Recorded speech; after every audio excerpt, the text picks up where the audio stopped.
Então, daí ele está mostrando aqui que onde cruza o eixo Y é a própria força eletromotriz, e quando a diferença de potencial é zero, tu tem a corrente de curto-circuito. Sempre esse gráfico aqui dessa reta decrescente.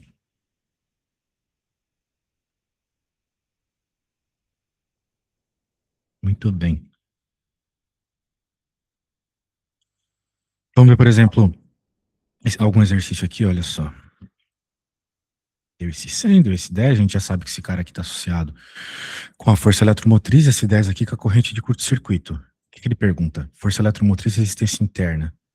Força eletromotriz é 100. Como é que a gente vai tirar a resistência interna? Pelo fato que a gente sabe a corrente de curto-circuito. Daí a gente sabe que a corrente de curto-circuito está associada apenas com a força eletromotriz e a resistência interna. Nessa a gente encontra a resistência interna. Fácil. A DDP nos terminais do gerador, quando a corrente elétrica é 5. Então é só usar a fórmula que a gente já vem trabalhando aí nas outras aulas, né? Diferente potencial igual a força eletromotriz menos resistência vezes corrente. E a potência lançada pelo gerador, que é o que ele pede aqui. Só lembrando que essa potência aqui tem várias potências nesse assunto, né? Mas essa potência aqui é a potência total, vamos dizer assim, né? Tem a potência lançada, tem a potência que de fato ele usa para fazer o seu serviço e tem a potência dissipada, que vai ser a diferença dessas duas. Muito bem. Pegou a ideia? Sei que você pegou porque você é esperta. E qualquer coisa tem um livro aí. Então, eu quero que você faça essa aqui para mim. Beleza? Tem que fazer um gráfico, então faça o gráfico do jeito que os professores de faculdade gostam, bem grandes, né?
Enviei.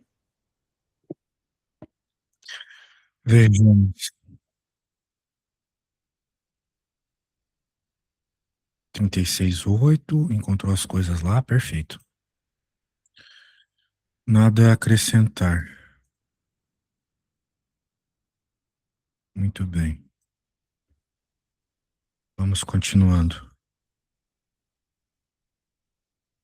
Deixa eu pegar aqui.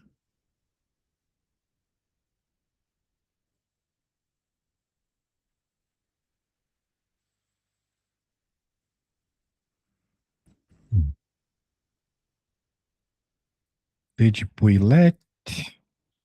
Poilé.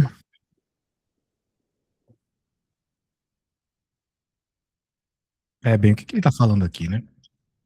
Resumidamente, se você colocar mais resistores em série no circuito, eles entram em série com a bateria aqui. Nada demais, né?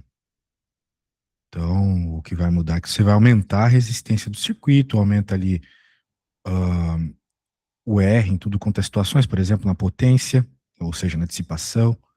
Então, ele só está incluindo um resistorzinho referente à bateria nos circuitos elétricos que você já estava acostumado a trabalhar, né?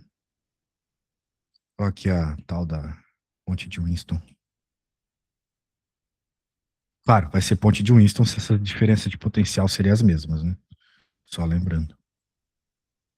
Ah, blá, blá, blá, blá, blá, blá. Associação de geradores. A associação de geradores, ela se dá da mesma forma que a associação de resistores, tá bom? É... Beleza. Ou seja, né, por que que eu tô falando isso? Eu tô falando isso porque quando a gente tá falando de ou melhor, de paralelismo e de ligação em série com capacitores, a ordem é diferente, tá? Mas como você não tem aí a informação disso, ou melhor, você não me passou a informação de que você precisa trabalhar com capacitores também, eu tô só seguindo aqui a ideia. Mas, ó, não tem muito segredo, tá? Se você for trabalhar com capacitor, eu vou te resumir aqui pra gente não precisar voltar para essa matéria. Capacitor é tipo uma bateria, é um negócio que acumula carga dentro dele para que você possa soltar em determinados momentos importantes durante o fluxo de carga do circuito para que a corrente ela permaneça estável. Imagina uma bateriazinha, né, jogando carga na corrente para manter jogando carga no circuito para manter a estabilidade dele. Às vezes dá picos, às vezes dá vales, né? O capacitor está ali para controlar melhor isso. E tal qual os resistores, você consegue deixar fazer ligações com eles, né, em série, paralelo. Só que a ligação dos capacitores em série é a mesma continha que você faz para resistores em paralelo. E o contrário, capacitores em paralelo é a mesma continha que você faz para resistores em série. Beleza? Então não tem muito segredo, não. Agora vamos falar de associação de geradores, né? Mesmo esquema que resistores. Beleza? Então, quando você vê lá os brinquedos, né? Às vezes você vê brinquedos que eles têm uma pilha na frente da outra. Tu tá ali com uma ligação em série de pilhas, geradores na prática. E quando elas estão de ladinho, né? Tem brinquedos que as pilhas vêm de ladinho, assim. Brinquedo, qualquer aparelho, né? Daí tá em paralelo. Beleza? Bem, já que é meio besta, né? Vamos tentar fazer essas duas aqui, sem muito segredo, para ver se você consegue. Daí a gente já pode ir avançando mais rápido na matéria. Lembre-se, é a mesma lógica que resistores.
Enviei a questão. Vou pegar aqui. Vou pegar.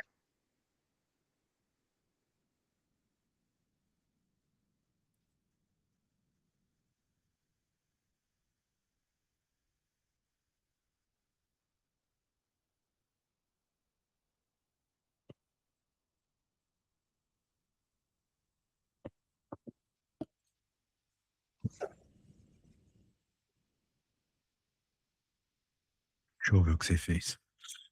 Você somou e na outra você multiplicou, dividiu porque era paralelo. Quilo. Olha só, eu estou avançando aqui no livro, mas eu não tenho muita certeza do que você precisa, né? Mas eu tenho certeza de uma coisa. O seu professor, quando começou a matéria, ele te mandou um arquivo dizendo quais são os conteúdos que vão ter nessa disciplina durante o semestre. Tem como você me enviar esse arquivo?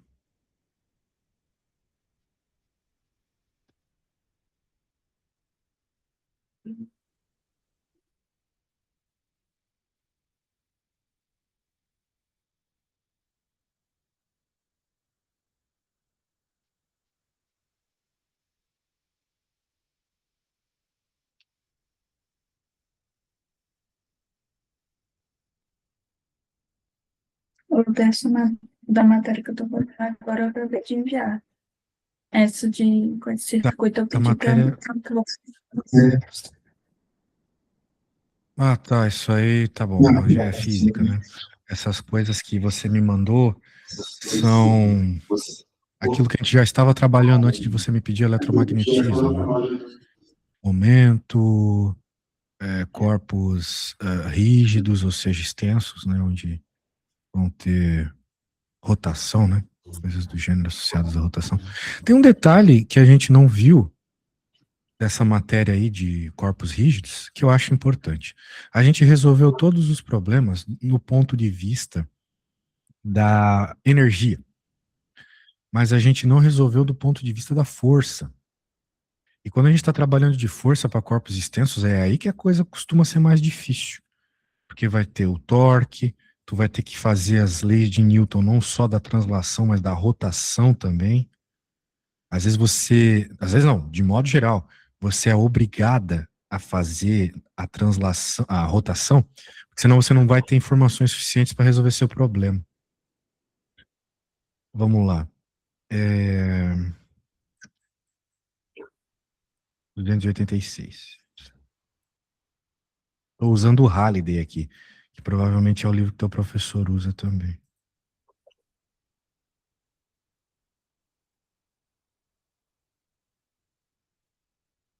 Muito bem.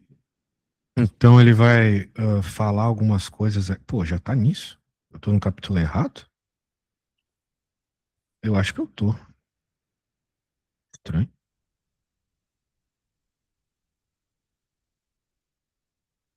Ó,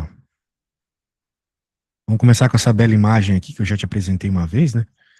Quando nós estamos trabalhando com corpos extensos, a gente meio que não usa massa, mas sim um momento de inércia para fazer as contas associadas às rotações, né?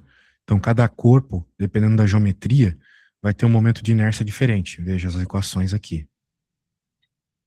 Não só cada corpo, mas a forma como você roda esse corpo, né? Note o cilindro aqui, ele tem um momento de inércia. Quando tu colocas o eixo de rotação paralelo aqui ao eixo central e perpendicular ao eixo central é bem diferente, né? Tá vendo? Às vezes você não tem exatamente no eixo, no centro de massa, né? Vamos dizer assim. Querendo ou não, tanto nesse caso aqui como nesse caso aqui, o eixo de rotação passa pelo centro de massa, de formas diferentes, mas passa. Quando não passa, você vai ter que fazer esse negócio aqui, ó, que é o teorema dos eixos paralelos. É basicamente você dizer que o centro de massa é o centro de massa, momento de inércia é o momento de inércia no centro de massa mais mh, onde esse h é a distância perpendicular ao centro de massa, aonde está passando agora a tua rotação, né? Então, também não é muito difícil assim, né? Só para você saber que existe. Daí tem o torque. O que é torque, né? Força que está sendo aplicada vezes a distância ao eixo de rotação vezes o ângulo em relação entre essas duas coisas. Você percebe o torque naturalmente quando você vai empurrar uma porta. É muito mais fácil você empurrar a porta longe de onde ela está colada ali com a parede, né? Eu não lembro o nome daquilo nunca. É muito mais fácil você empurrar na maçaneta. Tem um motivo para a maçaneta ser longe ali da outra extremidade da porta, né? Que é mais fácil empurrar por ali. Muito bem. Bem, olha só. Eu quero que eu preciso muito no banheiro, tá? Então eu quero que você dê uma olhadinha nesse exercício aqui. Eu quero que você vá lendo isso aqui. Eu vou te mandar essa parte no WhatsApp e vou te deixar essa parte do desenho aqui, caso quando você terminar a parte da leitura do WhatsApp, para você ver a necessidade de buscar informações em mais de uma equação. Puta, assim não vai dar para ler, mas assim já dá para ler, já dá para ler melhor. Tá bom? Mais de uma equação. Então eu já volto.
Muito bem, então eu acredito que você tenha lido tanto a coisa que eu li no WhatsApp, quanto a coisa que eu li, deixei aparecendo aqui. Um som estranho, hein? Parece eu falando ao contrário, mal disso. Um som estranho,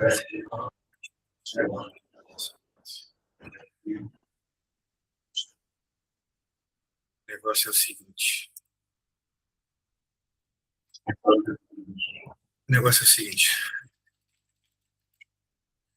E você percebeu bem, nós vamos poder, né, tal qual qualquer problema de física, trabalhar com a equação de Newton.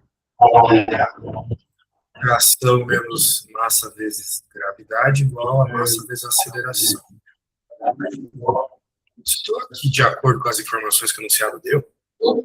Nós não temos informação suficiente para resolver o que está sendo pedido.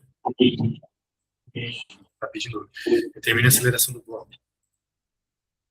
Veja, não tem outra ação formada. Então não dá para achar aceleração.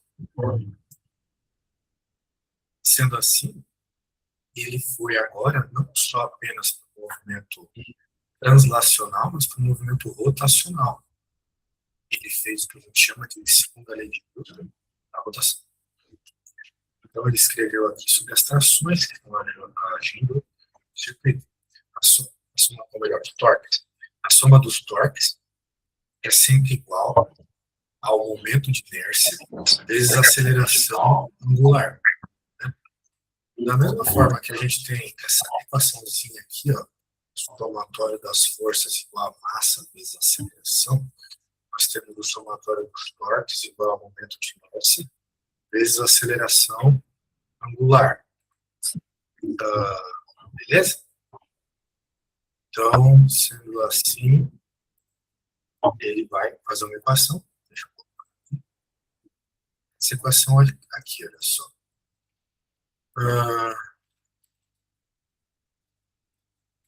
O que essa equação está nos dizendo?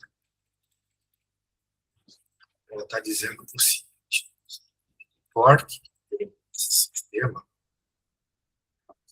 é associado a essa força. Mas primeiro, torque onde? Estamos falando do disco. O disco está causando giro aqui no circuito. Esse disco ele tem um torque. Mas eles sempre falavam para a gente nas equaçãozinhas de força lá, que era para desprezar a polia. Realmente, a gente estava desprezando a polia até agora.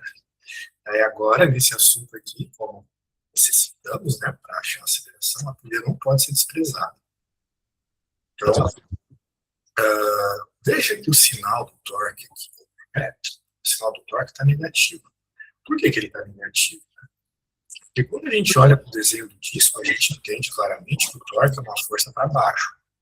Mas não é exatamente porque ela é para baixo, ela é negativa, mas sim porque o torque causaria um movimento horário no disco. Né? Imagina, esse bloco caindo vai puxar o disco, vai fazer o disco girar no sentido horário, certo? E o sentido horário, física, costuma ser negativo. Da mesma forma que para baixo costuma ser negativo. Ok? Então, tá bom. Então, preciso desse sinal aqui. R vezes T por quê? Porque a força está sendo aplicada aqui perpendicularmente ao raio. E o raio é a distância do centro de massa. Ok? Então, se você olhar para a fórmula que eu acabei de falar, que é a fórmula do torque, força vezes distância perpendicular vezes o seno do ângulo, a distância perpendicular, força é o T, a distância perpendicular é o R. O seno do ângulo é o próprio 90 graus. O seno de 90 é 1, então, entendemos o lado esquerdo. Tudo bem até aqui?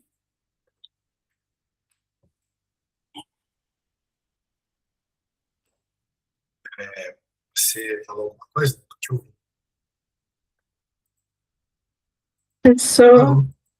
a internet travou. Travou quando? Foi? Travou quando, exatamente? O seu áudio está travado. Tá me ouvindo? Tá me ouvindo?